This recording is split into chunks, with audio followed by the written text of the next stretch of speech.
Welcome back to another day of living in the new house. I'm going to start off with the same old saying I say every time, and it's been quite a few days since I've recorded anything again. Unfortunately, my dad's been back in the hospital. He is all okay now, but it has obviously put a bit of a delay on things inside of the house because that takes priority over anything going on inside the house that we're doing.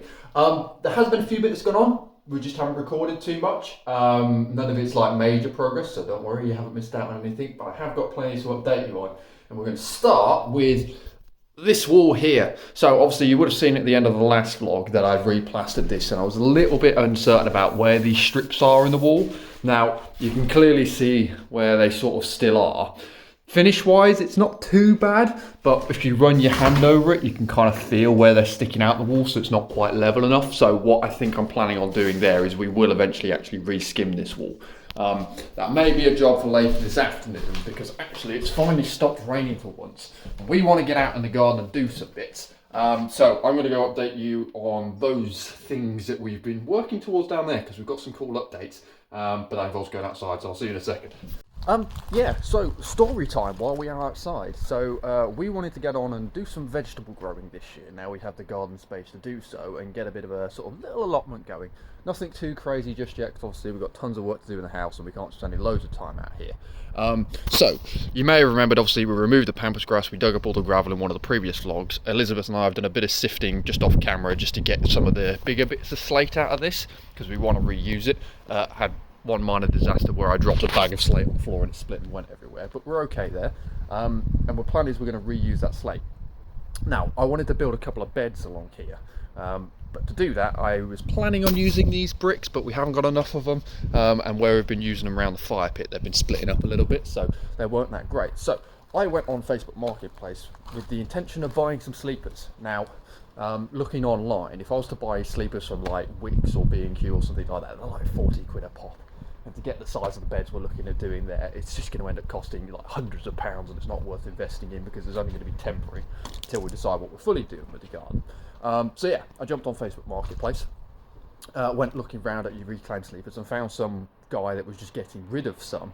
He was in a yard, messaged him on there, and he was like, "Oh yeah, well we're getting rid of them. They're used, they're a bit beat, but they're not awful. You can have them for 10 quid a pop." He's got stacks, and I says, well, I only need the 6 for what I wanted to do. And well, yeah, we now have some humongous chunks of wood that I've picked up from the yard, and actually they're not in bad nick. There's a couple of rough edges on some of the bits, but I'm very, very pleased. So for 60 quid we got more wood for building those planters with. And where I'm saying those are 10 quid each, so each one of those was less than the price of a single floorboard.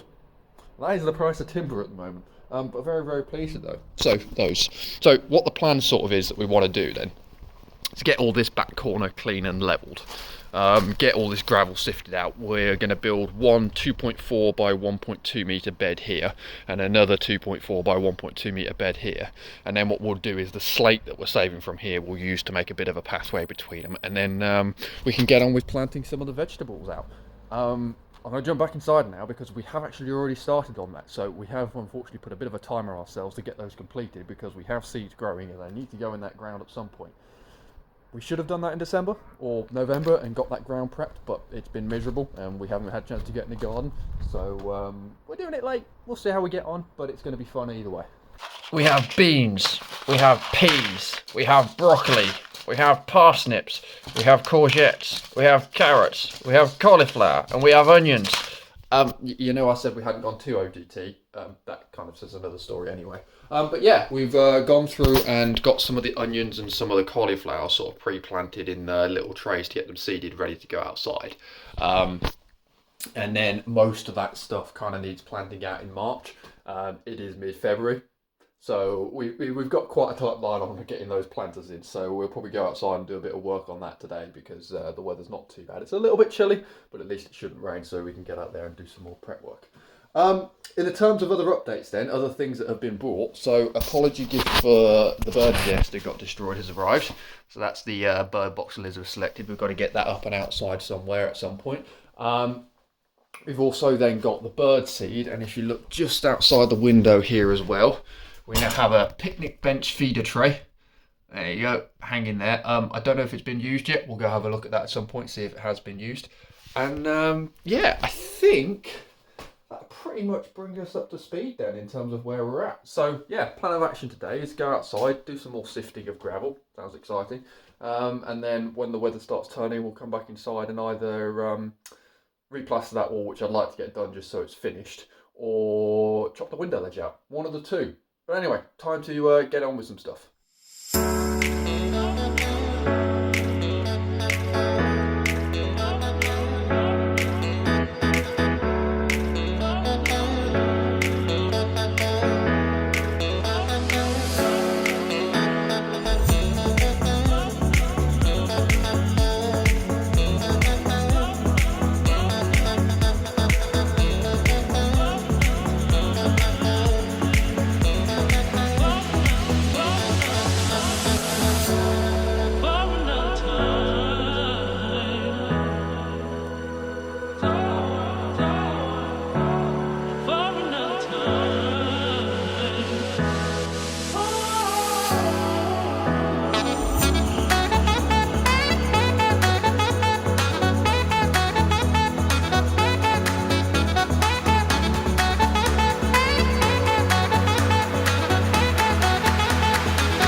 Once again, a friendly editing Ryan here to sign off a vlog.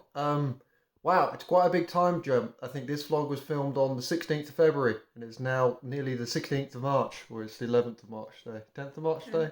10th of March today. So yeah, quite a big time jump.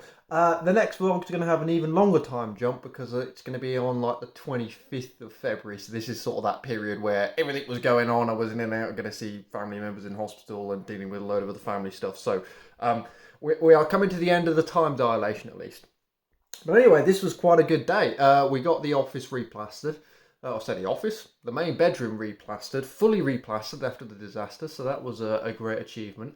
And you would have seen there, we didn't do too much sifting of gravel because it was still kind of like wet and damp outside and it was just all muddy in between all the soil. It was all sticking together and nasty. So we thought we'd just save that for a drier day. And thankfully we've had some much nicer days since then. But anyway, I think that was everything I was going to update you on. So I'll catch you all in, well, whenever the next day's vlog comes up. It's going to be a massive jump forward in time. I'll leave it over to Historic Ryan to update you on whatever the hell happened in that vlog. So that just leaves to say thank you very much for watching. Happy hunting, and we'll see you all in tomorrow's vlog.